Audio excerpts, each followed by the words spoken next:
Assistant commissioner Daska office में मुनक्कदा अहम meeting में इजहार ख्याल करते हुए डिप्टी कमिश्नर अब्दुल्ला खुर्रम नियाज़ी ने कहा कि हुकूमत पंजाब और वर्ल्ड बैंक के इश्तराक से डस्का में 1766 मिलियन रुपए लागत से तरक्याती मनसूबों पर काम का आगाज़ रवा माह कर दिया जाएगा।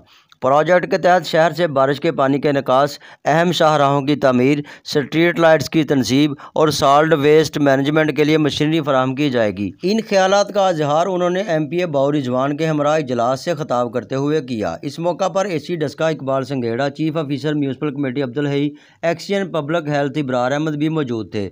डिप्टी कमिश्नर अब्दुल्ला खुर्रम नियाज़ी ने कहा कि 933 मिलियन रुपए लागत से बारिश के पानी के निकास के लिए शहर को 4 जोन में तकसीम किया गया है।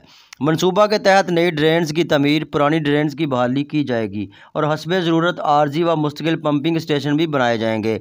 डिप्टी कमिश्नर ने बताया कि डस्का में सड़कों की तमीर और चौराहों की खूबसूरती के लिए 715 मिलियन रुपए लागत से मनसूबा तैयार किया गया है। 192 मिलियन रुपए लागत से सॉल्ट वेस्ट मैनेजमेंट के लिए मशीनरी की खरीदारी हो चुकी है, जबकि स्ट्रीट लाइट्स की तनसीब के लिए 107 मिलियन रुपए रखे गए हैं। Report voice of Daska.